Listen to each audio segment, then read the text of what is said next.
Something strange lies buried in Louisiana. It is a secret kept by the Earth for nearly 13,000 years. A mystery that whispers of a cataclysm so immense it defies our modern imagination. It begins, as these things often do, with an anomaly, a feature in the landscape that just doesn't belong. Today we know it as Lake Bistineau.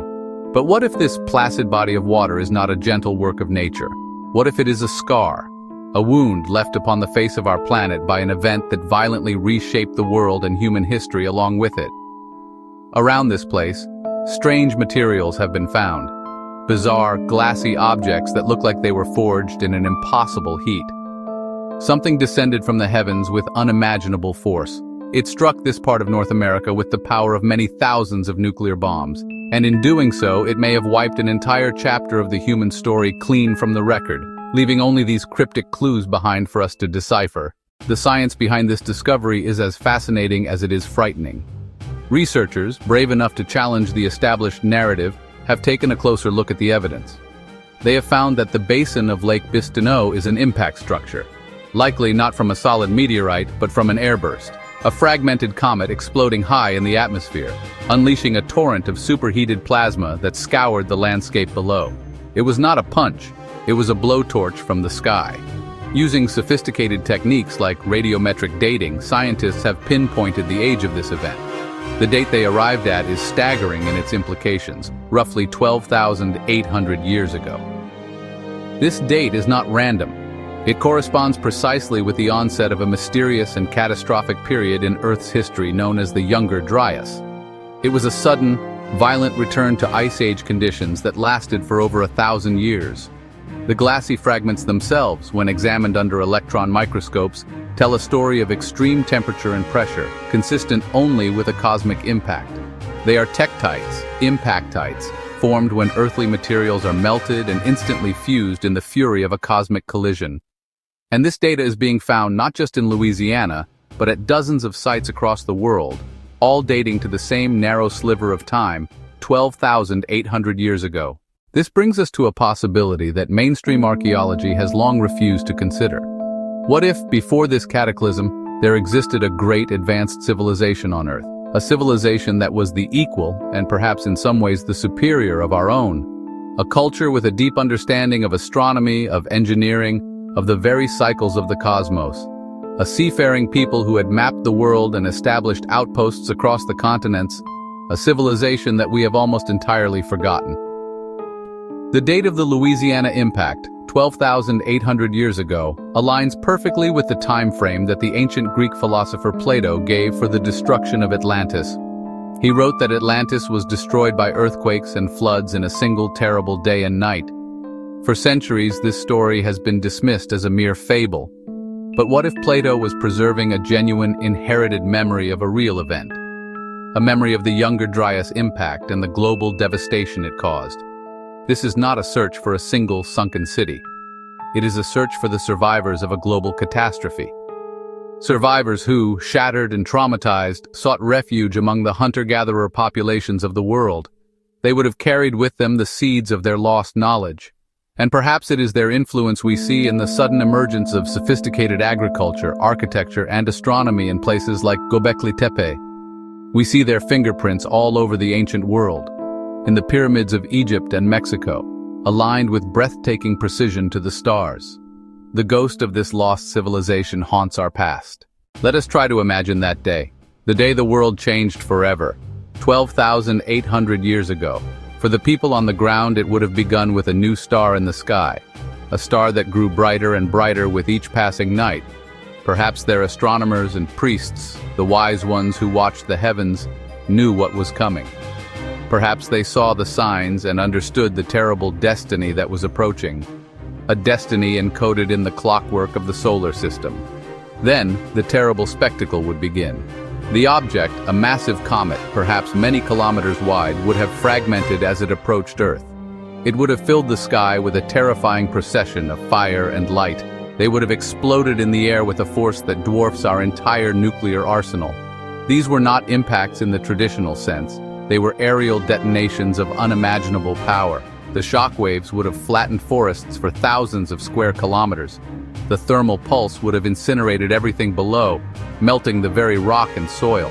Gigantic firestorms would have raged across entire continents, consuming everything in their path and blocking out the sun with a thick shroud of smoke and soot. For those who survived the initial blasts, a new horror would begin.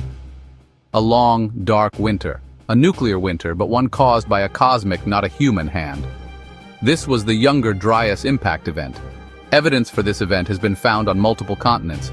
It is a thin, black layer in the geological record, rich in the telltale signatures of a cosmic impact. This layer is the tombstone of the prehistoric world.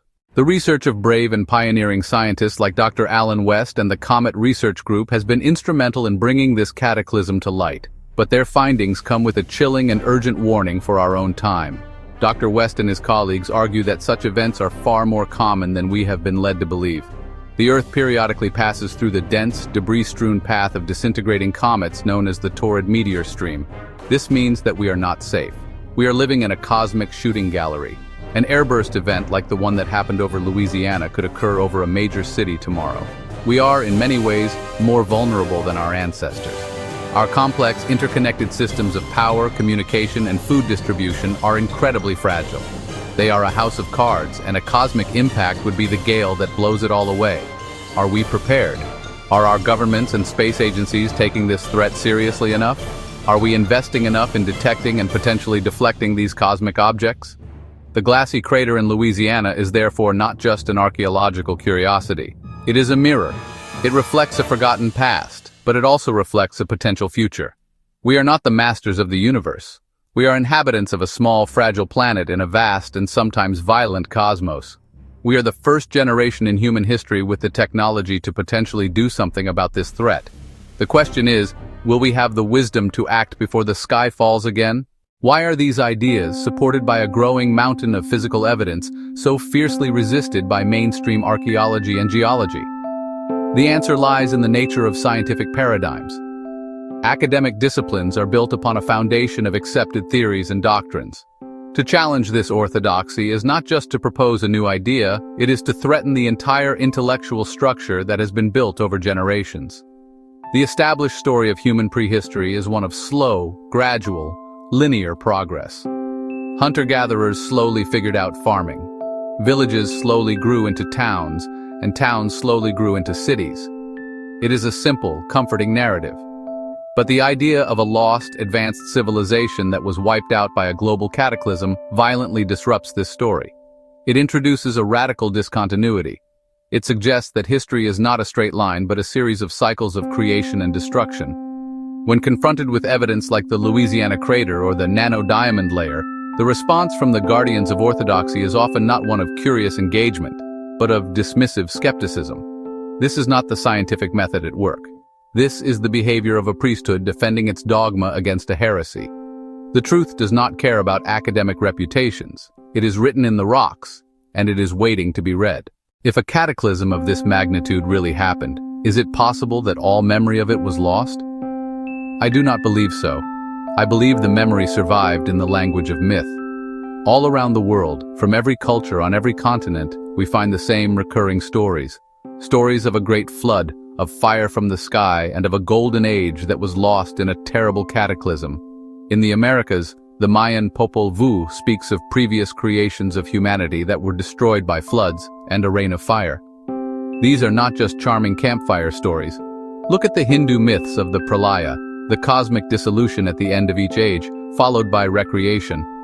The ancient texts of India describe flying machines called vimanas and devastating weapons that sound eerily like modern technologies.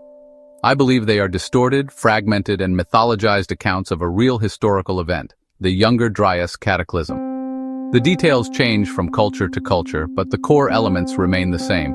These myths are the psychological scars left on the collective human psyche by an almost unimaginable trauma. Our ancestors did the best they could to preserve the memory of what happened, encoding it in allegories and symbols. The academic establishment demands a level of proof that is almost impossible to provide. They ask, where are the cities, the tools, the literature? But they fail to account for the sheer scale of destruction and the immense gulf of time. Imagine airbursts over our major cities, flash melting them into glass. Imagine mega tsunamis scouring coastlines clean. Imagine the subsequent 1,000-year ice age with glaciers 2 kilometers thick grinding over the ruins. The orthodox model has no convincing explanation for the sudden appearance of megalithic architecture or sophisticated astronomical knowledge right after the Younger Dryas. The tide is slowly beginning to turn. Why does any of this matter? We should care because this story is not just about our past. It is a profound and urgent warning about our future. The forces that destroyed the world of our ancestors are not gone. If an event on the scale of the Younger Dryas impact were to happen today, our global civilization would cease to exist. All our achievements, our technology, our art, our knowledge would be annihilated. The story of the Younger Dryas cataclysm is a gift. It is the gift of perspective. It is a chance to learn from the deepest past to protect our future. We are the first generation with the technology to potentially